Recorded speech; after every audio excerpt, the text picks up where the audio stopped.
wop wop wop wop. What a wop wop wop. It's disorganized play. Hey everybody. Hi. Welcome. Sorry for the delay there. We OBS will not start apparently.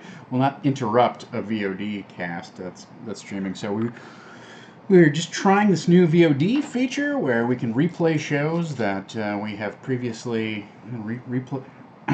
taped on Twitch or put a broadcast on Twitch. And so those of you who stay up late, let me just nuzzle you just a little bit here. Hello. Hi. There, that's a little better. So we're going to try and rebroadcast our shows like the next morning so that for those of you who don't live on the West Coast and can't tune in for the whole episode, just a little, I really am going to get myself like a proper tripod that I can mount this thing on regularly, because this is not, adjusting the camera all the time is not working for me. And likely not working for you either. Wow. Okay. Bad things just happened. Okay. So I'll just stand up here. I hope that's cool with everyone.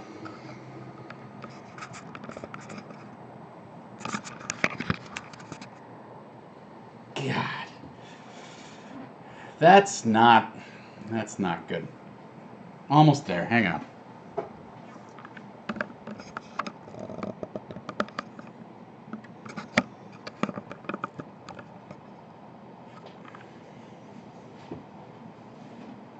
That's even worse.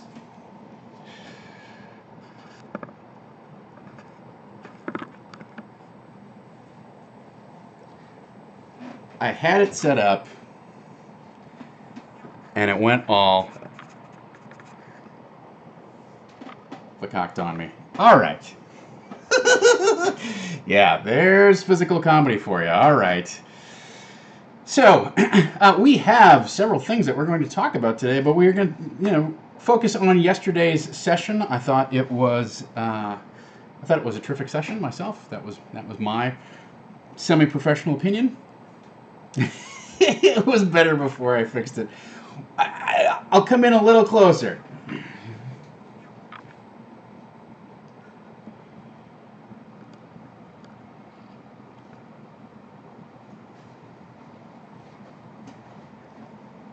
How's this? Yes, sort of.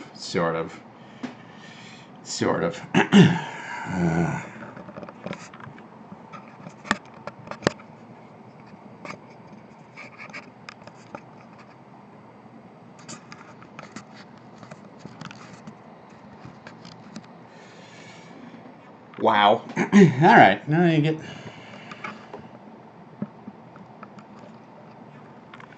You're getting the full Lommel today. All right, there we go. Yeah, at some point I do have to cut my losses, and this is that point.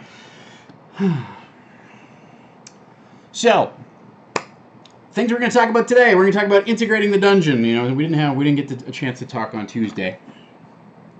Apologize for that, but I was working. We're going to talk about ring. We're going to kind of walk through encounter by encounter what happened last night. Right? So we're going to talk about ring magic, golem riddles, the cauldron of mud, a dark offer, and then, of course, the big news last night is that Havana is going to be our GM next week, which will be, I hope, a fun and interesting experience. You guys, you all kicked in some generous donations to make that happen, so that's great. All right, so without any further ado or camera befuddlement here, let's get rolling on our topic. So, integrating the dungeon. We didn't really get a chance to talk about how we're going to integrate White Plume Mountain into the campaign, right? And the big theme for this particular adventure is that it's a very old school dungeon. And on the one hand, there's a certain nostalgia factor attached to that. There's so many, gamers of my generation who cut their teeth on White Plume Mountain and remembered what it, have fond memories of playing it and the various tricks and traps and whatnot. Um, I never played it, and I never ran it, so this is my first time. Moreover, these players have never played it to my knowledge or run it, so they're not familiar either. So we're not riding the nostalgia train on this one. And when we look at the player makeup of this particular group, they like to role play, they like to solve riddles, they like kind of like puzzle type challenges. They like to have a storyline to follow, right? So they don't like to just random dungeon crawl, doesn't matter what one room is from the next, let's beat monsters and gain treasure and do stuff, right? Like, I think they like, obviously a lot of players like just the process of gaining power. That's one of the hooks of the game. But it's really a bit of a mismatch here, although this is, a dungeon that has a lot of puzzles and tricks and traps to it. It certainly is a dungeon that doesn't make a lot of sense. It doesn't really care about there being an ecosystem or a dynamic set of monsters that interact with each other, and then when the players interact with them, it tips the balance or whatever, right? Like Sunless Citadel was a location that had a certain logic consistent with the rest of the campaign world. Oh, well, if you go and make an alliance with the kobolds, then they will help you attack the goblins. Well, that's just like in the rest of the campaign world, or if you make an alliance with the elves, they will help you kill the orcs or whatever, right? So it makes sense of in that respect, right? This really does not care about that particular aspect. The place has been locked down apparently forever, and then there's guards in one room, and there's a vampire in the next room or whatever. It doesn't try. It's more. You have to keep in mind that it was written as a showpiece, right? It was written as a demo. Okay, here's an example of my writing and some of my ideas. There wasn't a lot of like polish put in. I don't think anyhow to like, let's make sure it's a great adventure. It's a great adventure, but like, let's make sure it's a coherent adventure. It was like, these are my ideas. I threw a bunch of them together, and what do you think? And they're like, let's publish it. What? Okay. So, as S. Del Castillo points out, it's very much of the era, right? And that era was much more dungeon crawly, much more GM versus the players, much more players versus each other, right? A competition type of mindset. As S. Del Castillo says, today I think we tend to play more of a cooperative party game of D&D, right? Let's all work together. Let's all earn the glory together. At least I hope that's the game that you're playing. I think games where you have to fight with each other over magic items and stuff like that's not particularly interesting. So all that is like not a slam against the module, but it is like recognizing this is where it's coming from. This is the context in which this material arrives to us here in the present day, here in my campaign. Let's talk about integrating it like into the campaign so that it's not just this disjointed like, oh, we got dropped into this weird dungeon thing, right? So that's where we arrive at. I looked at it and I was like, how do we have this make sense? And part of me was like, well, we could do sort of that children's toy box trope of like, the players are actually little dolls or tin soldiers that they're moving around, that some weird childlike entity is moving around inside this dungeon, and that that they're bringing in these forces to other play pieces to drop on the table and play against them. I didn't like that idea. I felt it was too cliche, right? Okay, that's fine. So we haven't really had a tomb-focused dungeon crawl. Go and raid the burial place of whatever, right? Now, they are not ostensibly, like, overtly charged with raiding a tomb, but I think if my whole take on this was reskinning this thing or doing just a light touch-up on this is the tomb of the Axebinder, the last remaining Axebinders, Now all of a sudden it like makes a lot more sense that, oh, there's these weird golem guards and there's these bizarre traps and et cetera, et cetera, et cetera, right? Like, okay, now I can kind of get that's a context I can buy off on. It's obviously not like wildly original or anything like that, but it just took just a little bit to go, oh, okay, now it seems like we're in this burial place maybe. So that's one of the ways that I decided to recontextualize the module and just do some light flavor touches so that the players can explore this thing as like, oh, we're at a gravesite. This part of the Iron Keep is like a gravesite.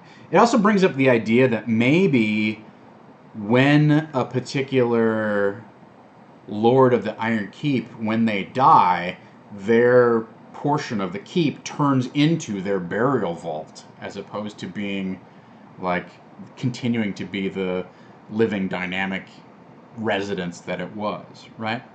I think there's some ways for us to bend those rules, but I do like this idea given that it's such a gimmicky kind of dungeon, and I don't mean that in a pejorative sense, but that's honestly like it's got a lot of gimmicks to it, right? That's fine. So I think that's one way that I've managed to integrate this thing back into the campaign in a way that makes sense, right? It doesn't seem like a drop-in piece of other. And that's one of my big concerns with Tales of the Yawning Portal is adventure, adventure, adventure. That really there's two of them are connected, but then these aren't connected, and if it can feel very disjointed if you're trying to play a campaign. So I feel like there's some room for us to explore that further, but I think that was a successful touch on my end of things. Whether the players realized this or not, it gives us room for them to discover that. And it's still a little bit of a fuzzy Schrodinger's clue, but we definitely, at least I in my mind, have an idea. Okay, this is what's going on. And if I want to reskin like something that's a living creature, I can drop in an undead or make them, a spirit or something like that. That would make sense within this sort of closed ecosystem of a vault. It doesn't show that I'm dropping frames, but for some reason my browser just dropped frames. All right, so that's that. All right, then what I'd like to do next, over the next few topics here, is sort of just go encounter by encounter and talk through what I adjusted, what I changed, how it played out, like how successful it was, etc. And maybe talk a little bit about like what I think the original purpose was, right? So the glass globes room was really the first major area that they encountered. And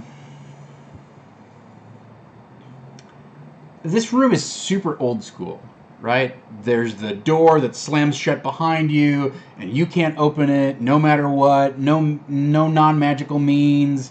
You can't get it open. You're supposed to like find the key that opens it. That became apparent. I didn't think it was particularly well presented, and I tried to put a little like fancier spin on it where the door didn't just close, but then the steel door, snapped shut and sealed behind the party. But the thing with the 9 globes is they're all essentially sort of identical, right? So it's this weird sort of puzzle room where you need to find the key, but there's no logical pattern or set of clues that you can discover which lead you to intelligently make a choice about a key. So ultimately you're just left to blindly flail around and whack globes like little, monster generating piñatas and hope that one of them drops the right key. If I were to go back and reskin this room, I would look at maybe making it more of a combination of trap and puzzle that has a little bit more, like maybe there's a riddle on the wall or something like that, and each of the globes has a theme. one of them represents sea, and one of them represents sky, and one of them represents earth and fire, or whatever it is. Like, I don't want to try and create the puzzle right here live, but I think the idea that you could maybe look at these things and try and guess right and make an intelligent choice rather than just being faced with, well, the problem is the players are expecting that there's going to be some sort of intelligent decision-making process behind this. So they will inflict a decision-making process on you regardless of whether one exists or not. So they're going to say, well, I want to examine all of these globes, and how high are they off the ceiling? And I'm going to look and see if there's any writing, or I look inside of them. Do any of them look different than any other ones? They're going to go through a whole litany of investigative attempts. And the way that the room is set up, there's really no reward for that process for the players. The globes all look identical. They're all hung in an identical fashion. There's no other clues in the rest of the room. It really shuts down, and the line of inquiry that the players make is shut down by the lack of information that's retrieved by those inquiries, right? And I think,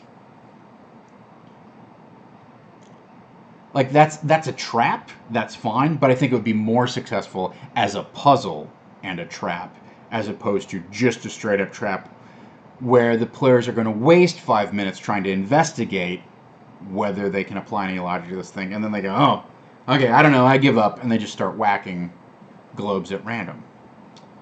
And also that type of thing where you, like, they got the right one right away, and they got lucky that way, right? But if they had smashed 7 of the 9, and a monster had dropped out of 4 of them, or bad things had happened, or whatever, it would have gotten fairly tiresome. And it would have felt capricious on the DM's part, right? You would have felt like, they would have felt like, well, he's just like, what is he holding out on us? Is there not even the right key here? Are we missing? Right? It's very much going to bring the players, like, frustration to a head. So, my advice, try and find a way to reskin this encounter and make it so that there's some sort of logic that can be applied to resolve it, as opposed to just randomly, like, whack a globe, right? The other piece of this encounter that I want to talk about briefly is this magical ring. Now, I saw this ring on my read-through of the adventure, and I was like, this is a super weird encounter. And I built it into part of Avril's quest storyline to give her a quest to pursue, but also because it just seemed like such an odd thing, this ring that's apparently sentient, that talks to you, that is lying to you about what it does, and then you take it out of the room and it doesn't ever talk again. Again, there's the kernel of an idea there, which is solid, but the payoff just falls short, right? The intent is that this thing offers such awesome powers that everyone starts arguing back and forth and maybe comes to blows over, oh, I'm going to get it. No, I'm going to take this thing. I want to take this thing. I could use that wish. We had a little bit of that. I could use that wish to do this. I could use that wish to do that.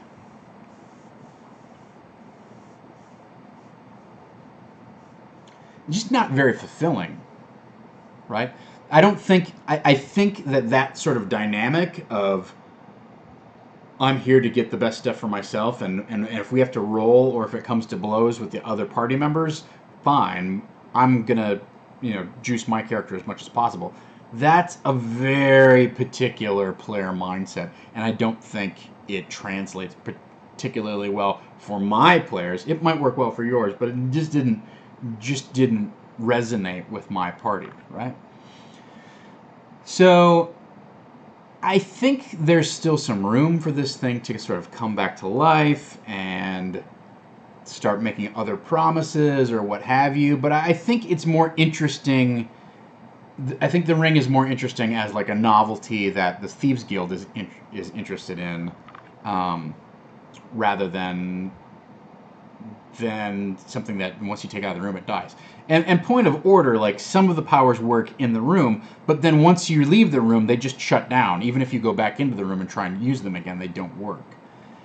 So, and Gaurav kind of short-circuited that whole process too by taking it out of the room and then putting it on outside. So,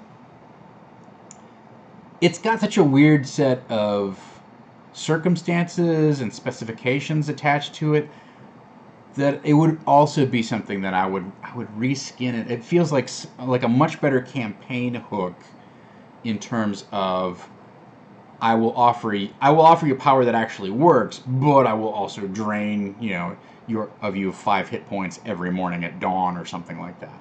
Like it's just a much more compelling item, even if the power was super minor. Like if it replicated Boots of Striding and Spring or something like that, right?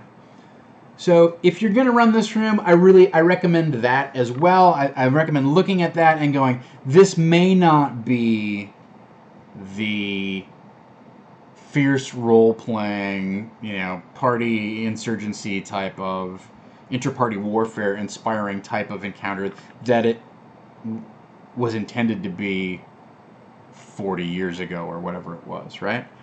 So I don't get me wrong. The room was interesting. It was an interesting encounter last night. A lot of that was just sort of some dumb luck. And the fact that they didn't really bicker about the ring very much. It sort of got taken care of, and that was, it was 10 minutes of discussion, and then it was over with. But there hasn't been any payoff to it, right? So it's still one of those lingering questions of like, what about that ring? What does it really do? Well, the answer isn't very satisfying. Well, now it does nothing because you didn't put it on right away. Oh, what if I put it on right away? It still wouldn't do anything. I mean, you shouldn't tell the players that, right? Like, the whole thing is designed to be sort of this trick where if you don't put it on, you're screwed. Now you're going to spend the rest of your adventuring career regretting that you didn't put it on. Okay.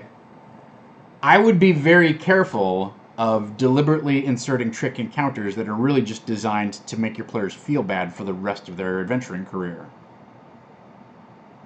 I'm not saying that you shouldn't give them tough choices or give them tough consequences for making the decisions that they do, but there's no upside to this encounter.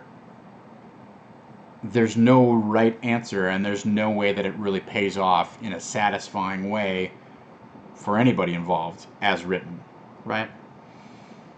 Absolutely, the wish angle did create a lot of discussion. I think there are different ways to get at that, and in fact, we saw that later when they encountered the vampire. So we'll talk about that later. But yeah, absolutely, that the thing is, a wish always prompts interesting discussion. You have two things. You have number one, like, oh, what can we do with this thing? This is like, we've got our hands on the nuke. What do we want to use it for? Do we want to save it? Do we want to we want to punch the button? What do we want to do? The other thing about a wish is, at least in old school AD&D, if you didn't word a wish right, then it got the meaning got perverted, right? So the DM was encouraged to make it like as mean as possible, which meant you sort of went into this little mini game of like, okay, how do we word this thing so that it's going to come out and he's not going to screw us, right? So that's that.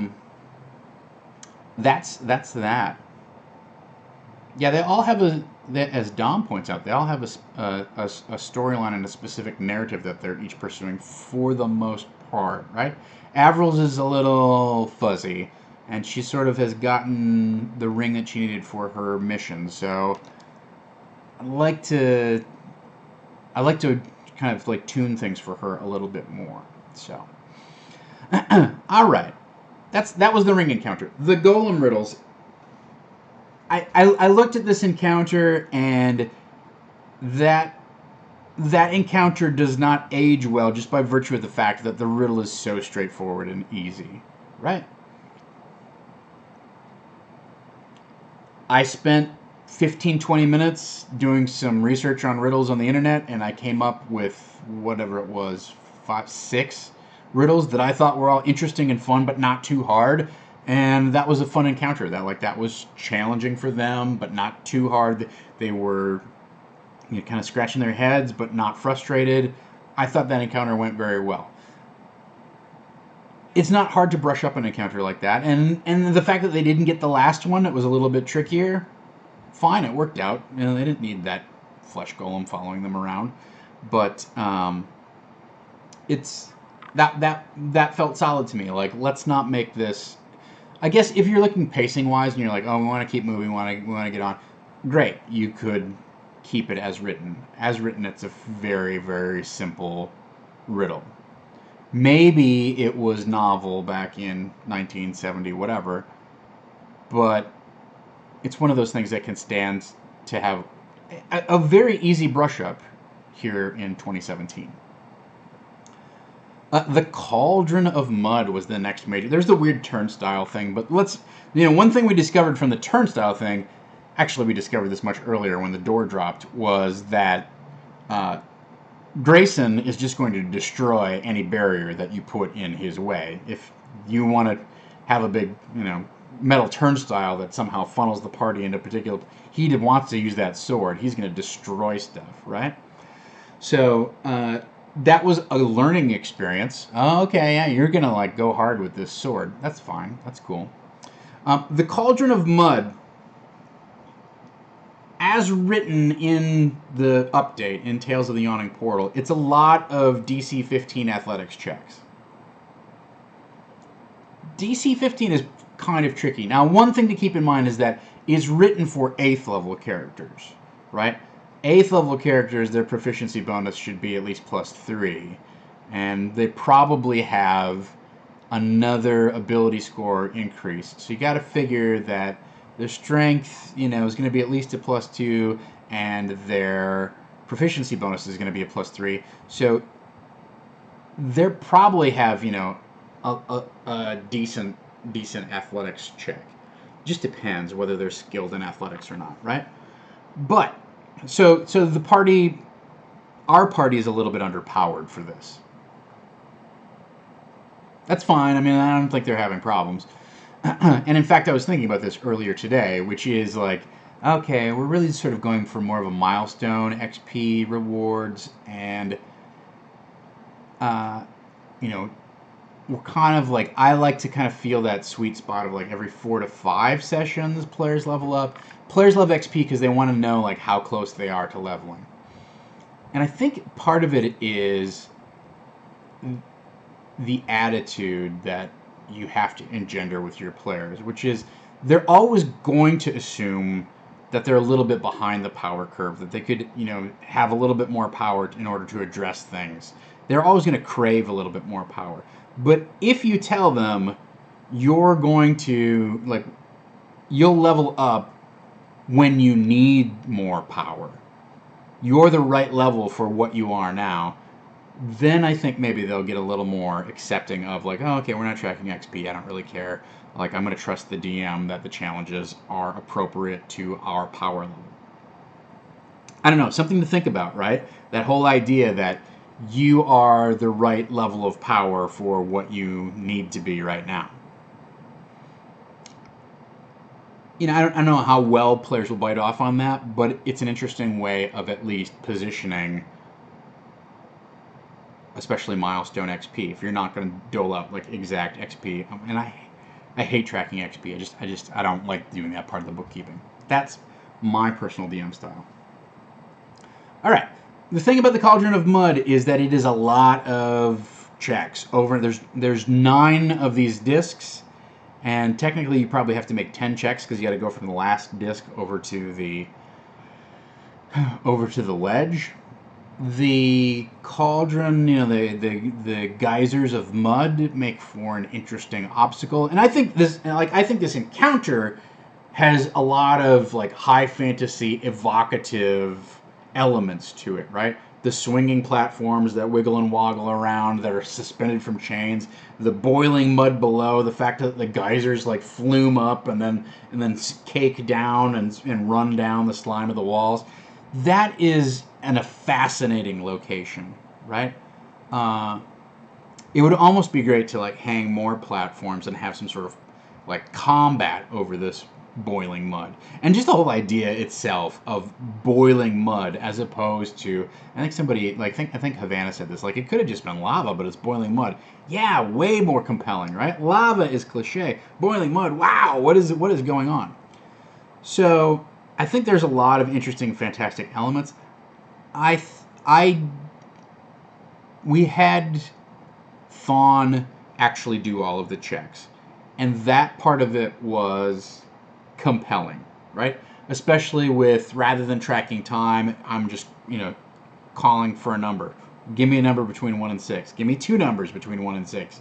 Give me, at some point, give me 3 numbers between 1 and 6. That helps. They know, like, oh, if my number gets called, something bad's going to happen, right? They're assuming that. So that helps build the suspense, raise the stakes on what's going on. But I don't think that would have been interesting to have all 4 players do that. And in fact, I was glad when they came up with a couple optional, with the spider climb solution and whatnot. That worked out well. It's also one of the reasons I sort of just hand-waved Tax crossing at the end there, where she was creating the ice bridge and it was melting and stuff like that. It's like, it's getting late. I really want to get to this next encounter. I'm not gonna fight you on whether the bless is still in effect, or whether who's where when what happens, etc., etc., etc. Right? It's just like, okay, you've found some ingenious ways to solve this problem. Let's just accept that for the good play that it is and move on. We saw this principle also in action when it came to crossing the little stream of boiling hot water that was flowing through across the passageway, right? When Grayson climbed up onto the ceiling and then was just going to kind of flying Walenda acrobat style, toss the people across. Great. I don't want to have to make you roll for that. It's just going to slow the game down. And you've already faced the obstacle of falling into something hot and boiling. Why create a circumstance for failure here when the failure is already largely known and doesn't seem particularly interesting or threatening? So that was another place where it's like, me as the DM, I'm like, well, what's going on? All right, I'm gonna hand wave it. I'm gonna roll it. Let's just let it go. It'll be fine.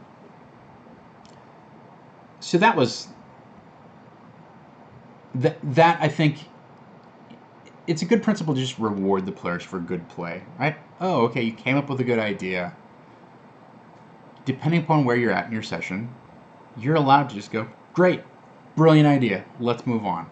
You do this absolutely effortlessly. So, that brings us to our final encounter of the evening, a dark offer. Now, this encounter is written, it does not go this way. This encounter, as written, is there is a vampire. And he may chase you out of the dungeon, but he's probably going to kill some people first. And if you defeat him, you will gain access to a powerful weapon, right? Okay, well, that's fine for 8th level characters to take on a CR 13 creature. They're 4th level. They are not equipped to deal with this guy. So, this is a point where we can take the adventure or the encounter as written and integrate it into our storyline, and then provide a far more compelling role-playing choice as opposed to having this battle where they will probably get murdered, or at least try to retreat over the running water kind of pathway, right? The barrier that I set up there. That's also not in the adventure, but they didn't pick up on what it was. But it was sort of a stopgap measure so that if they could get that far away, he couldn't go. There was also a little bit of he didn't want to come out of the darkness. That was fine too. But I thought this encounter was a very, very compelling piece of role playing, right? They were offered a very, they were offered a dark choice. Like they knew that this guy was a vampire. If it wasn't obvious, they weren't paying attention, because it was very clear, I think, to everyone at the table that this guy was a vampire. It fed into our theme of the Gulfius tree and whatnot. So in terms of, I look at this encounter and I go, well, it's really aligning with a lot of the stuff that we had in the Sunless Citadel. And it gives us the opportunity to explore a theme that has been laid out before, but maybe in a different way, right? Okay, well, now you're meeting somebody who actually has power, who wants something from you. And they're offering you something far more valuable than knowledge. And the Lords of the Iron Keep have been painted as sort of like these minor gods, right? So for the husband to be this like uber powerful vampire makes sense in the player's world, makes sense in this context, right?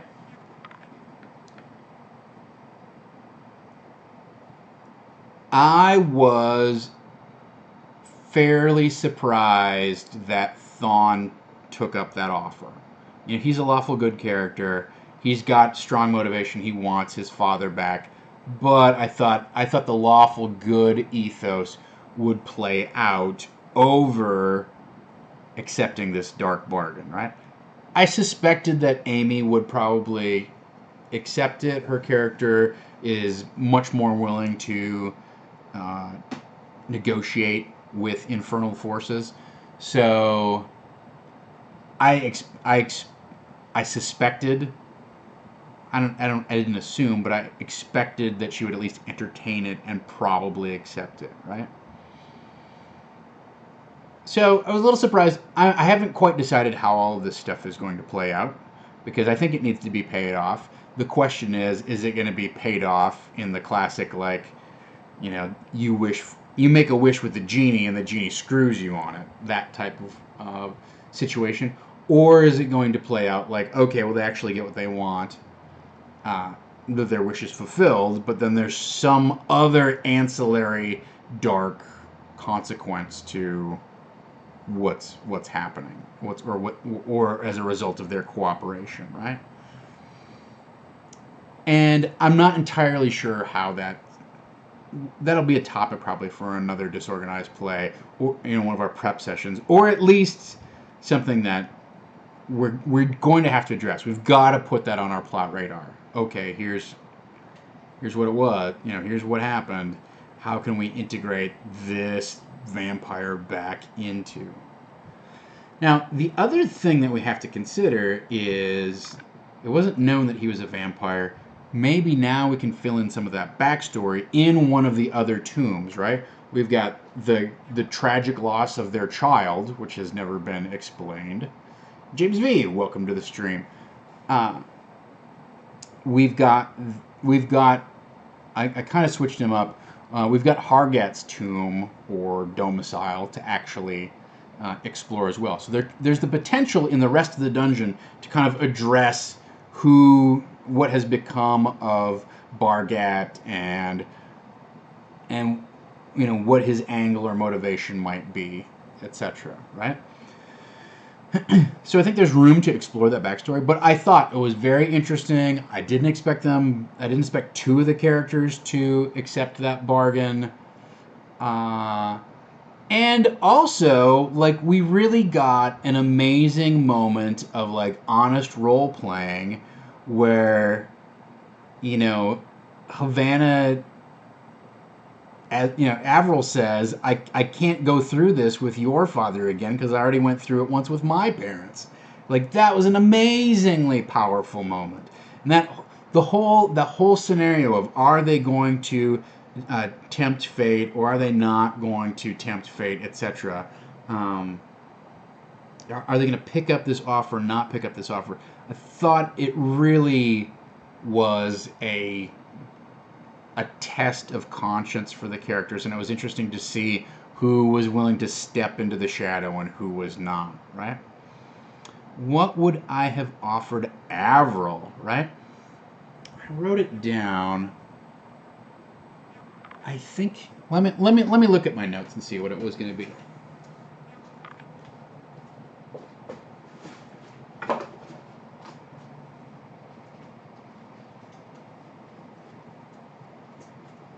What's happening in my bag?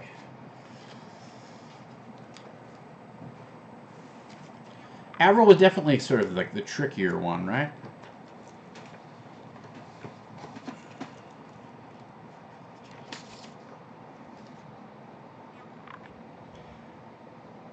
So I was actually considering a couple things, right? One of them, which would have been interesting, would have been essentially like turning over Tack's voices to Avril, so that Avril could be the voices and speak to Tack in the voice, essentially sort of like a ventriloquism kind of trick, right? I think that would have been interesting, although it would have been difficult to navigate with the. It would have been difficult to navigate with the meta knowledge at the table that Amy is obviously going to know that Avril's doing the voices. But it would have created an interesting power dynamic where her best friend now can kind of guide her experience a little bit. That was one thing that I was considering, but that's also at odds with the idea that the offer made to Tack was free the voices, right? The offer made to Thawne was bring your father back. The offer made to Grayson was give you my wife's warhammer. So with the idea that letting Avril sort of be the ventriloquist for Tack, that's at odds with freeing the Tack of her voices. I had to have a second offer, and the other one that I came up with was sharpen your mind. So I probably would have given her like an ability score bump on her intelligence, like a further one. She already took one when she went to level 4, right? I think that's an interesting offer. She didn't take it. It was funny because the rogue was the most principled one about this. Admittedly, like Grayson was also very principled about him, but he was not surprised about it. But she was adamant, like she went so far as to sort of attack the guy, like physically, right? Like turning undead on the guy is one thing, but like actually physically reaching into the darkness and pulling him out.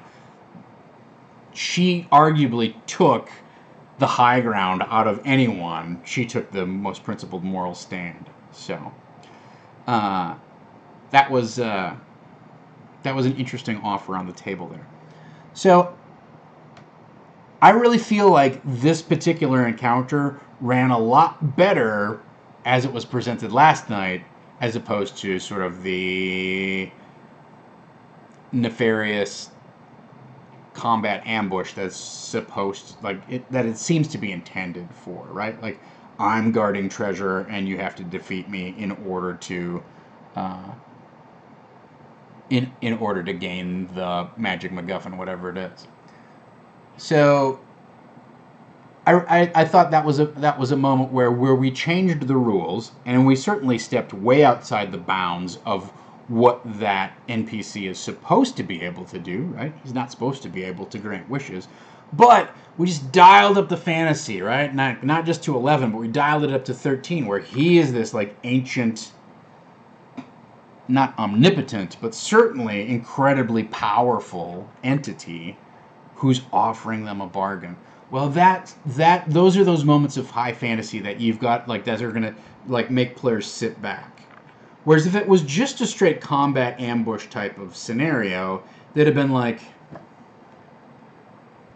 how are we supposed to survive that? Why are you screwing us like this? There's it leads you towards a path of player frustration where they don't understand what's happening, why the scenario is designed this way, why the DM would sort of spring this cruel trap on them, when they didn't do anything wrong or they didn't deserve it, etc., right? And instead, as James V points out, not only did it dial up the fantasy, but it dialed up the role-playing. So we intersected with their motivation, wants, and desires and amplified it, gave them avenues to really take that in a direction that's normally outside of their hands. So, I obviously I chose to retool that encounter that way for a specific reason, and I think that it reaped huge benefits. And that's I think a different. That's one of those things that you kind of have to like. You have to trust the DM to make those calls, right? Like, I've been working on writing an adventure recently, and the most frustrating part about it is having to specify, like, a bunch of different outcomes, right? Rather than to tell the DM, like, look, here's some things that could happen, pick something cool and go do it, and who cares if it breaks the rules, right? Like, I have to, number one, like, kind of stay within the rules, and then number two, kind of, like, hold their hand, because you never know who's going to be running this thing. And number three, like if you're running like a one-off session or whatever, you don't have any idea of what those role-playing hooks are, or a very loose, vague idea of what those role-playing hooks might be. So it's hard to write something into the module where you go, oh, and then this vampire offers them a wish. Roll with it, right? Which is essentially what the scenario was last night. Here's 4 very specific offers I'm going to give. I'm not sure how they're going to play out. Well, you can't. It's it's hard to put that into a traditional Dungeons and Dragons module. If this was a Dungeon World module, then absolutely. Like, it would be. That's one of the things I love about Dungeon World is it's full of prompts for inspiration, as opposed to a prescriptive set of instructions on the boundaries of an encounter, right? One of the great things about Dungeon World is the boundaries are always very fuzzy, and they know that, look, you're an accomplished DM, you can deal with the situation, be prepared to take it in down at whatever fork of the path it decides to go. Here's some raw meat, you put it into the grinder and make your own sausage, right? So, iDragon14 says it is going to affect the world for having Grayson's dad being revived. Interesting, yeah. Buchar says it will be interesting to use Thon's dad as a person that recurs both good and... Oh, or do you mean the vampire, maybe? Recurs good and bad. Good, he provides aid, and bad, he collects for his good graces. Yeah, that'll be interesting. I mean, I think we have the potential to do a thing where, like, when he feeds on you the third time, that's going to be, you'll be turned into a vampire spawn at that point. I think we have some room to kind of, like, to introduce some interesting dark influences on the characters as a result of them accepting that bargain.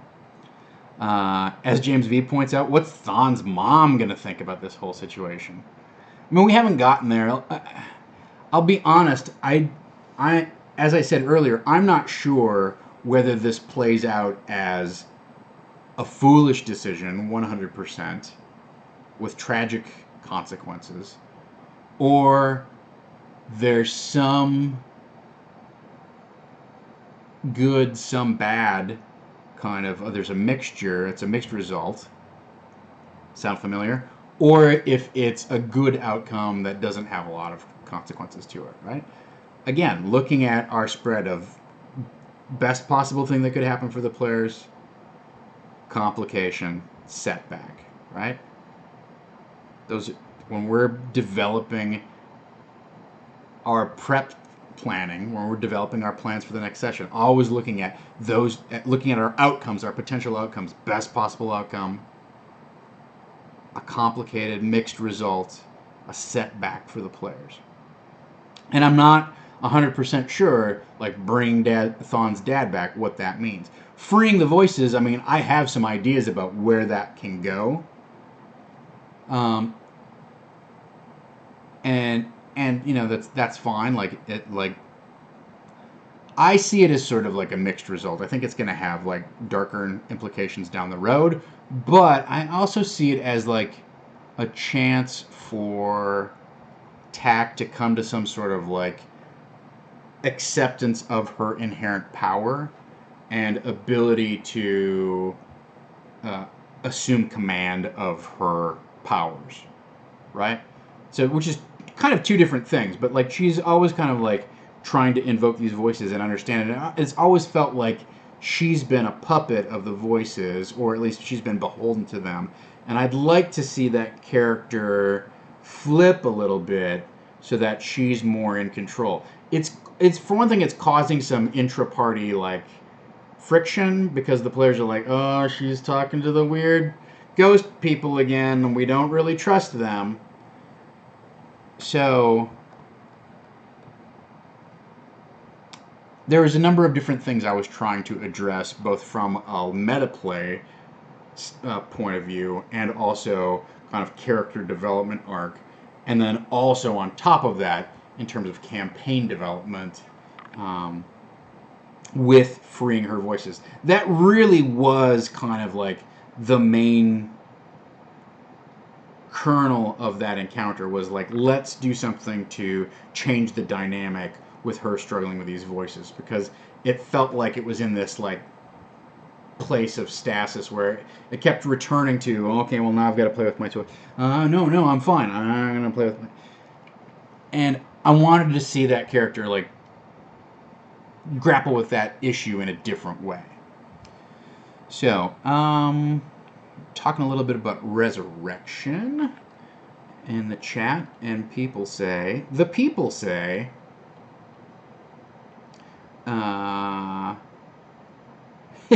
what if the price for bringing back his dad was his mom's life?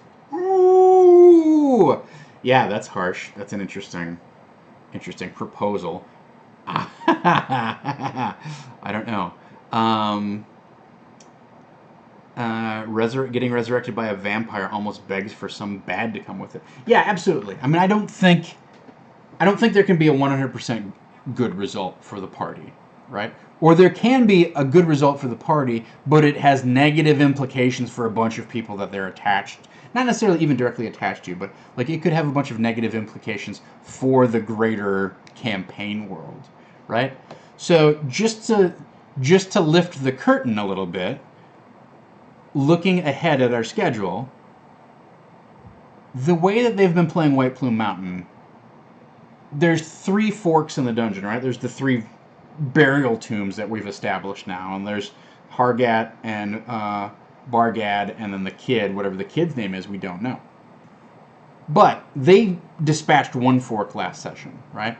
I think it's fairly safe to assume that the remaining 2 forks in the dungeon can also be dispatched, each of them in 1 session, right?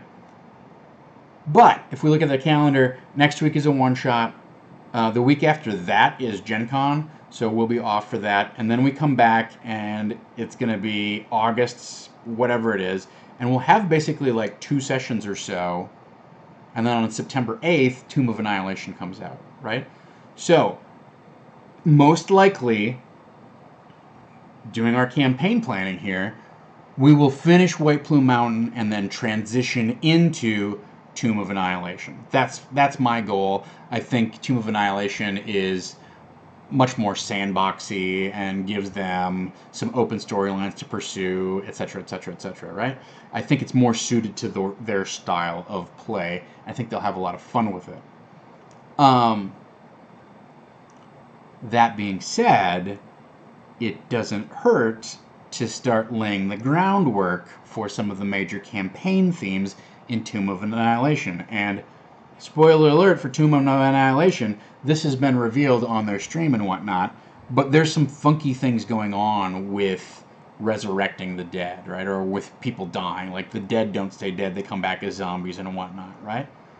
Well, by introducing this vampire, we have this powerful kind of like minor godling vampire. We have a ton of ways that we can now seamlessly transition from White Plume Mountain and the events that have taken place there and ripple that effect out into the greater world. I don't have firm ideas on how that plays out, but you'll notice I've very deliberately cracked the door to give myself leeway there. Da, da, da, da, da, da. What else do we have to say about the dark offer here?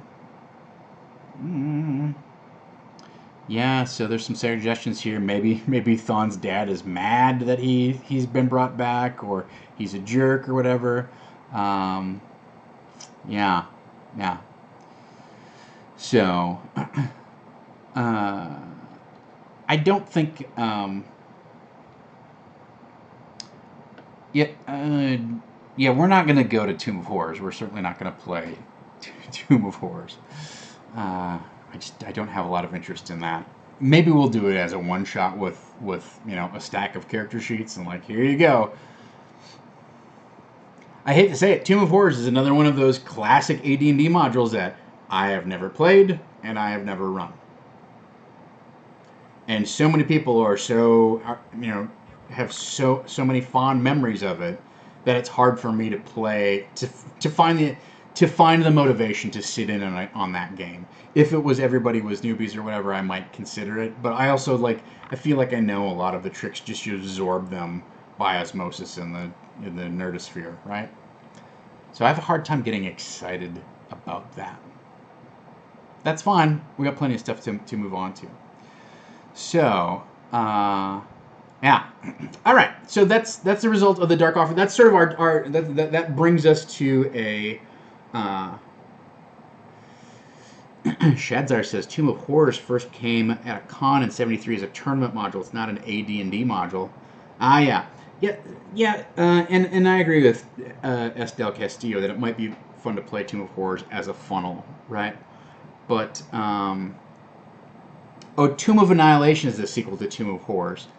My understanding is more of a reboot. Like, it's going to start at lower levels. It's not going to start at level 11 or 12 and take the campaign on in that way. Like, my understanding is that Tomb of Annihilation is like most of their books, where you start at like level 5 or whatever and go off and do your exploration and whatnot. It's not explicitly like you play Tomb of Horrors and then go play. It's more like Curse of Strahd is quote unquote a sequel to Ravenloft, right? It's more of a reboot, and there's major elements that are connected, but I think you're going to see that Tomb of Annihilation has its own distinct feel and is a fully formed campaign, right?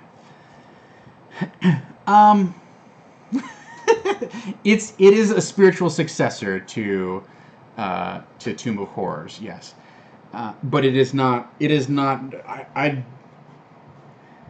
I think again, this is getting more into Wizards' marketing strategy. That is like, marketing is its own thing, right? Like, marketing is its own special magic, and you're always trying to find hooks that bring your old customers back into the fold, or reinforce their loyalty, or attracts new customers. And I think that Wizards has been shrewd in bringing old customers back into the fold by playing heavily on reboot, remix types of nostalgia properties, right? And they've been playing the nostalgia card since before 5e got dropped. Basically, once they pronounced the end of 4e and started working on 5e, you saw a ton of 1970s AD&D either straight up reprints or like reboot remixes type of things, right? And that's what they have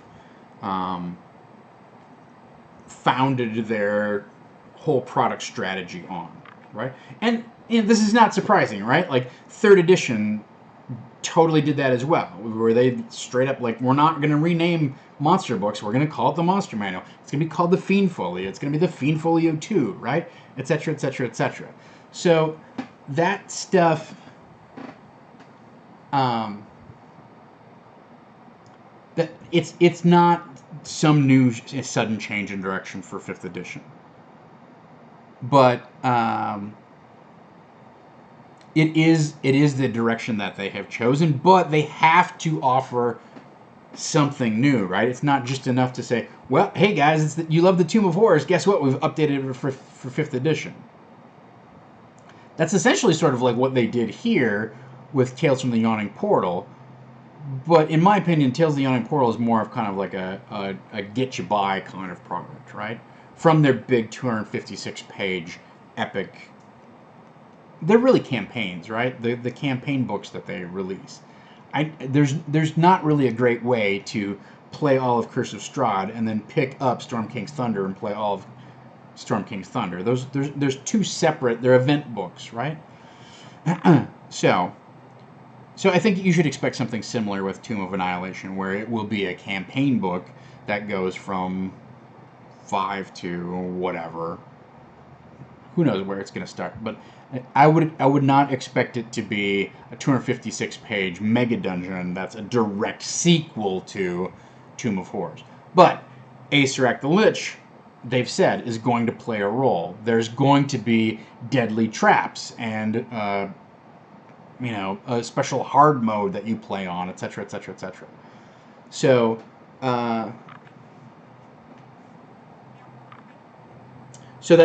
that's my take on where this product is going to go. I'm anxious to get my hands on it and find out exactly what's in the final cut myself. So take all of this stuff with a grain of salt. But I am making plans to move our campaign toward that book, and based on the stuff that they've already dropped and previewed and teased, I don't have to work hard at it, but I want to kind of like start just sort of soft pedaling my way into that. So, all right. All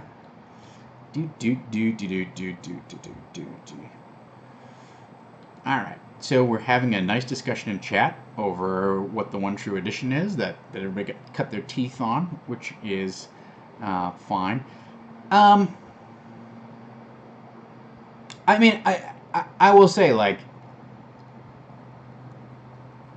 they are leveraging the nostalgia that people have for the original game. Hey, everybody. My landscaper's here. I don't blame them for that. Here's the thing to keep in mind, right? Two things. Always two things with me. Number one, Dungeons & Dragons has amazing name recognition. Like, never more so than now, right? Back in the 80s when we were playing, people knew the name Dungeons & Dragons. They didn't necessarily, had no idea what it was. And then in the 90s and the 2000s, you would say, oh, I'm playing Dungeons & Dragons, and people would go, oh, the computer game? And now, in the 5e era, when you say, I play Dungeons & Dragons, everybody goes, oh yeah, where you sit around and you roll dice. I've always wanted to try that, right? So the brand is, like, the name Dungeons & Dragons, the concept of it is at an all-time peak, in my opinion, anecdotally, right? I don't think anybody has ever... I don't think the brand has added widespread name and fame as it has now. And I think a lot of the pejorative connotations that it has had have gone away. You know, the whole, satanic panic type of stuff has been debunked. Most people, it's very popular in our culture, which have, the ascendancy of nerd culture has really made it incredibly popular. And then on top of it, with all this streaming stuff that's going on, Critical Role, etc., like, there's a whole influx of new players who are coming who, like, have this great connection to it, right? But the important thing is that Dungeons & Dragons has amazing brand recognition. And it goes back to the 80s, right? So that spans almost 40 years. That's 2 generations of consumers who have had this imprinted upon them, right? So they would sort of be fools not to leverage the way the brand has been built all the way back to its origins. The worst thing that they could do is do kind of a full, like, cut the ties and say forget the past, This is a brand new Dungeons and Dragons that you've never played, you've never seen, nobody knows what it is before, right? There's certain things that are canonical Dungeons and Dragons that you're just not going to get away from. Magic, missile, armor class, hit points. You're never going to get away from that. So many of the spells, you're just never going to get away from those iconic spells. That's fine. The second point that I wanted to make is that when gamers of my generation came up, it was an incredibly difficult game to learn, and you spent a lot of time drilling down into it. I think I've mentioned this before, but it required a ton of dedication and a ton of effort to gain system mastery. And then once you've gained system mastery, you're so invested in it that you have this like heartfelt devotion to it, right? You can't help but be tugged by those memories that were formed by all of that time that you spent pouring through the monster manual, that you spent like meticulously mapping the dungeon as the DM described. It goes 30 feet that way, and then it jogs north, and it comes to a T intersection. Okay, wait a minute. All right, so it goes 30 feet, and then up, and it comes to a T. No, it goes to a T like more of an angle. Oh, okay, right? So, that experience that gamers of my generation have had growing up has left its mark on us, so that when you say Ravenloft, so many of us have a particular like idea, like flashback on an experience that we had with that adventure. I mean, I'm the exception here with White Plume Mountain and Tomb of Horrors. Most of my peers played those modules. You know, I got into the game when the people in my peer group had already played it and didn't really want to replay it. Okay, I get it. So that's why I missed out. But most of my peers are like, oh, White Plume Mountain. Oh, I remember. Oh, I was sitting in my, best friend's living room, and we lit candles, and we're, sitting down on the couch, and we all gathered around the coffee table, and we had our Chess X battle mat out, and they drew the big, etc. So you can't cut ties with those types of experiences either. You're working against your marketing. All right, I've gone off on a big tangent about marketing. I'm not sure why, but I guess what I'm saying is like there is tremendous power in the history of this game, and I personally don't knock Wizards any points for leveraging that power, that cultural cachet that has been built up in an almost glacial fashion over the years. And by glacial fashion, I mean just snow melting, freezing, snow melting, freezing. It builds up into this huge glacier that then just like rolls forth. All right, so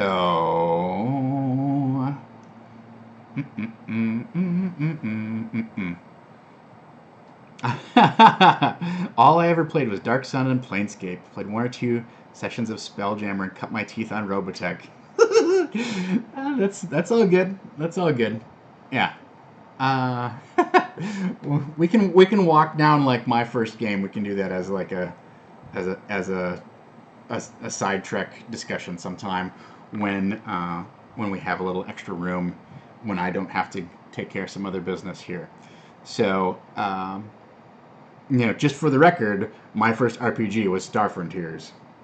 I had the blue box with I'm looking at it right now, the blue box with the Elmore cover, and I got that because I was going to have some minor surgery and be laid up for a couple days, and my parents weren't sure about Dungeons and Dragons. They knew that I loved sci-fi, so I got a sci-fi role-playing game instead of that weird, mysterious Dungeons and Dragons. It did take me longer to cross over into Dungeons and Dragons because all my friends, they weren't my friends at the time. Like once some guys at school found out that I was playing Star Frontiers, they're like, "Why aren't you playing Dungeons and Dragons?" I'm like, "Because I don't have anybody to play with." They're like, "Come play with us," and that's how I met my best friends. All right, so the last thing on our agenda here, and then I really need to wrap it up in the next 15 minutes or so. The point of order sprockets here. The Nighthawks box set is turquoise. Is purple. Is purple turquoise? No, it's purple, not pink. What's that? It's It's this color of purple. Whatever. I'm looking at that as well as my BattleTech, my old beat up BattleTech box, etc. Good times. Fair enough. Yours is allowed to be pink. That's fine. Live your best life. Okay, so thanks to all of your generous contributions, Havana is going to take over the GM's chair next week. We'll be doing Disorganized Play with Havana next week, and I'm not sure if I'll go to her place and we'll stream off of her setup, because it's probably better. Ugh, God, after 10 minutes of me fiddling with my webcam, nobody wants another 10 minutes of that with two of us sitting here. So, that's happening. That's happening next week. We're going to do a one-shot. And I just want to kind of like clarify and put some parameters around how this is going to be structured, because we sort of flung this thing off the cuff last night. This was not planned at all. If you go back and watch the VOD, you will see that she makes a comment and I'm like, well, okay, how about this? This is not a staged moment, you guys. So, I just want to clarify sort of like what the proposed course of action is here. And so there were sort of two levels. Like at 4 level, Havana gets the notes, and at $600 will go off the rails and there are no notes, right? I want to specify what was intended with that and how it's actually going to play out. And those aren't two different things. But what's intended was at $400, she would take over the campaign for that session and get the notes to White Plume Mountain, and we would basically just have a continuation of the session, right? So she would be DMing this adventure more or less as written, right? So that was what the $400 mark was sort of intended for. And then at $600, the intention there and the way that we're going to go forward with that, certainly from my point of view, but Dom agrees. So the way we're going to go forward with that is we basically pause the campaign and Havana gets to create her own adventure in whatever kind of style and whatever sort of encounters she wants to put in. And I will be playing Avril, but we may not have the full party as their typical characters. We'll have all the players, but we might see like KT Floston Perry and Keisha come back, and we'll do a special one-off with Avril, maybe like another special Night in Neverwinter type of thing, or really like one of the points of Disorganized Plays next week is mostly going to be what kind of adventure does she want to run, and how can she kind of create the framework to make that happen, right? So just so people are clear that it's not like, because there was some sort of ambiguity in the chat about, okay, well at $600 we pull the rug out from under Havana and she just has to run a session of D&D with no notes and no prep and just go. And it sort of felt like this, like it has the potential to be this sort of like improv panic type of experiment. And that's not what I intended, and I don't think that would be a good experience for her or for our audience. And I just wanted to clarify for everybody that we're not going to try to shoehorn that type of situation in there.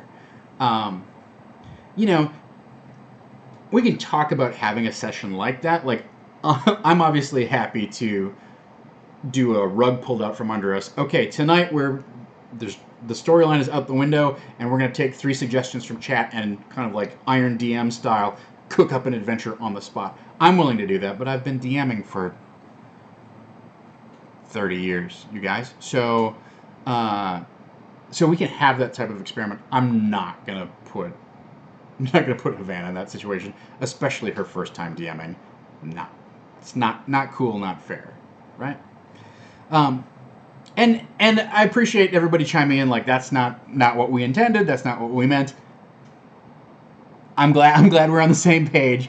I just wanted to make sure, because I was watching some of the VOD and some of the chat that was going back and forth. could have been read a couple different ways, and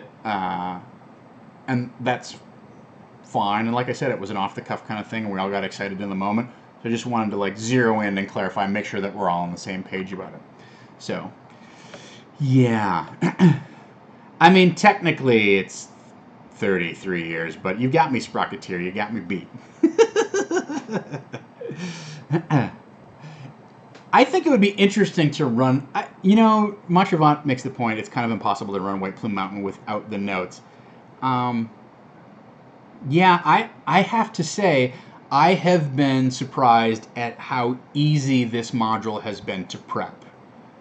And largely because it's so small and the various branches are so self-contained, right?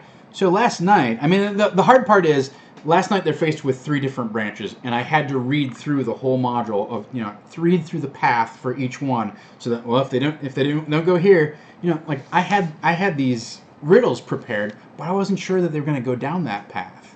Now you could just fudge it and go like, oh, you go down the door straight ahead, huh? Well, you see a room with a bunch of glass globes in it, right? You could have just railroaded them. They'd given them a false choice or misdirected them. They'd never know, right? But that's that felt like cheating to me. So I did read through the whole thing, but it's only like 25 rooms, and the first few they had already been through. So it was a quick read to go, okay, these are the highlights, these are traps, and then now as we go forward, it's much easier to go, all right, well, they've dispensed with that. I've only got 18 rooms to read, and of those, only 12 of them have something interesting in them, and only 6 of them have something where I really need to pay, like, oh, I really need to drill down, like, what's this, or am I going to reskin this or whatever. So I have to say, like, White Plume Mountain, I wouldn't want to throw somebody into it, like, just give them the module and go, all right, let's start running. But if you gave them the module and gave them... If you gave an average DM an hour and you gave a really good DM half an hour, like a really talented DM, I think they could run it pretty much out of the book with an incredibly limited amount of prep. And I don't see that being the case with something like we just came out of, like the Sunless Citadel, where there were literally like 50 encounters, right? Yeah. So, yeah, the Yawning Portal is missing a lot of handouts, and that's tough. That's tough. It's one of the things, I've mentioned this before, I buy the PDF. And you saw me last night pull up some pictures on my iPad, right? And I think ideally, like what I should do is just go and screenshot those images out of the PDF, and then probably like I'll load them on my iPad, and you'd be able to pull them up without having to worry about covering up module text. That wouldn't take too long, and that would be super handy to have in that thing. Yeah, that's something I'm thinking about. So, there we go. Matravant says, rules as written, White Plume Mountain is super easy to run without modification. Yeah.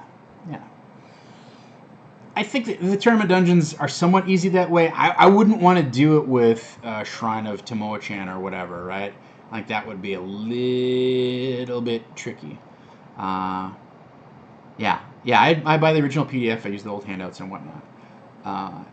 Yeah, and for those, here's the thing. I've run Sunless Citadel, and I'm running White Plume Mountain. So yeah, for $10 worth of PDFs, I've got, and not only that, but sometimes the room descriptions have been trimmed down for the sake of space, and sometimes you can find little treasures in the original module that they had to cut in order to make everything fit into Tales from the Yawning Portal. So I really do appreciate, like, how they have brushed things up for 5th edition. Like, one place in White Plume Mountain you can find +3 chainmail. No.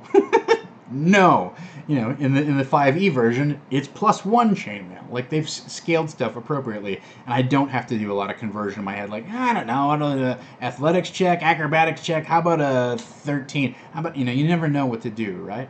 Um, so I appreciate the updates that they've made, but I also have benefited from having the back material on hand to reference and go, oh, what was originally intended with this encounter? I did that this past session with the ring, right? That weird ring that talks to you. I'm like, this seems like a weird encounter. I want to go back and read what the original version of this was, see if I can get at what that author's intent was before it got filtered through some other editor. It was largely the same, but it was nice to be able to go back and look at that.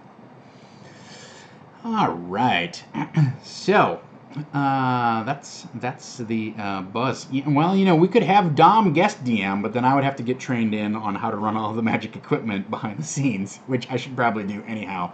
But my time is at a premium, and the odds of that happening before Gen Con are exactly 0. But maybe we'll do that down the road as like a special event or something like that. So, the original having +3 chain was because you didn't want to face the blankety blank when it attacks you with its blankety blank, being buck naked. I'm gonna have to think about what you mean down there. There's some stuff down the line that's gonna be interesting. All right, so that brings us to the end of another Disorganized play. On Tuesday, as I said, we'll have Havana either here with me in the sweat box, or I will zip over to her place. Or maybe, I don't know. We could theoretically stream from the studio, but I would have to know how to make all of that magic work. But that's going to be Tuesday. We might do it at 2 o'clock instead of noon. I haven't decided. My noon commitment has not been coming through recently, so I'm a little bit like, why don't we push it back to 2? Why don't we? I don't know what you all prefer, whether you prefer noon or 2. Noon gets kind of early. But I'm ambivalent, so I don't know if you guys all have, if you have preferences on Tuesday's session. Some of it obviously also depends upon what Havana's schedule is for Tuesday. If she's going to be on GNS Friday night, she might want to start a little bit later on Tuesday. So that's what's coming up next week. I don't think I have any other special events to promote myself. No, I'm going to be sitting in with the Bearded Men at the end of the month. Well, I believe it's Saturday the 26th. So if you're in the Los Angeles area, we're not doing the D&D show. I'm sitting in on their something else. Is it an Epic Adventure? Epic Adventures. I'm not sure what that means, but I'm going to be sitting in with them on Saturday the 26th. That, I don't think, to my knowledge, will be streamed, but if you're in LA, you can come see that. And that's the. We're getting a whole bunch of stuff at Gen Con that we talked about last night, so you can come play Nazcrag. I don't know how many seats are left. We're close to a sellout. We're gonna be over at Lucas Oil Stadium. You can catch me in my full Dungeon Bastard regalia at Gen Con here in 2 weeks. So if you haven't started making your plans for that, start putting your calendar together. Start putting your budget together. Start taking that long walk around the block so that you're not wiped out when the awful August heat and 75,000 nerds all start to compete for for the good times at our friendly host city of Indianapolis.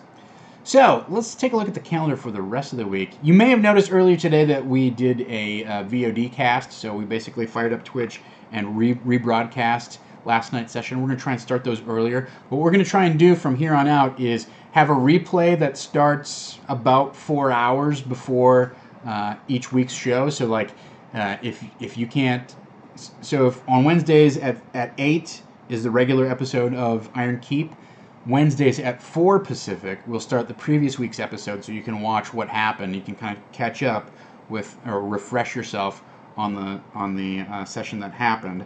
And then at 8 o'clock it will start. We'll start our show.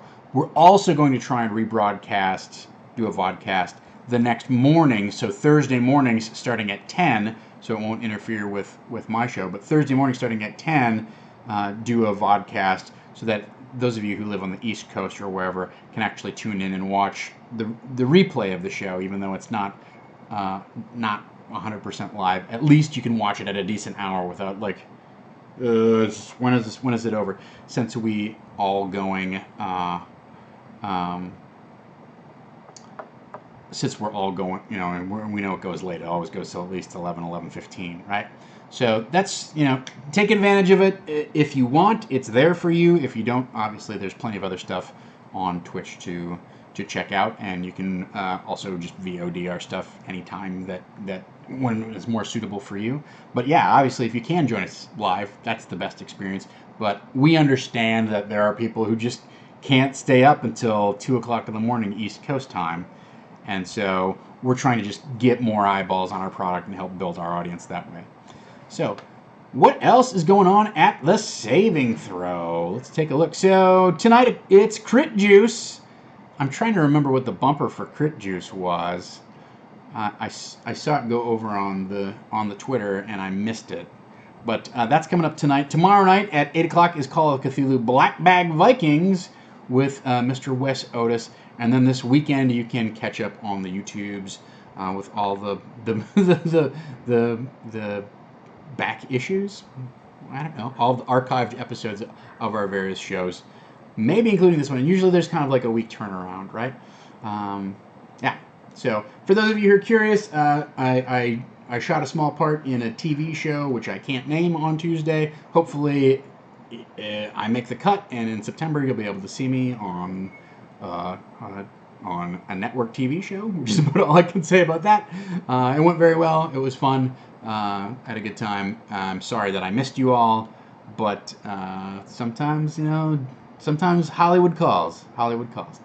So, with that, thank you so much for your time, attention, and support.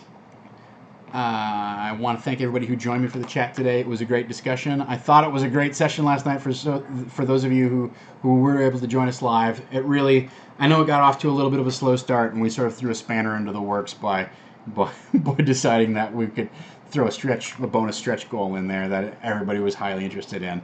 I'm not going to complain about raising some extra money for the stream. And I think, honestly, like I will say, from my perspective, I think it'll be fun to give Havana the opportunity to like make her own adventure and run her own D&D game and run it in the way that she wants to run. Yes, it's intimidating. I want to make it as, you know, as easy to jump into and as welcoming as possible.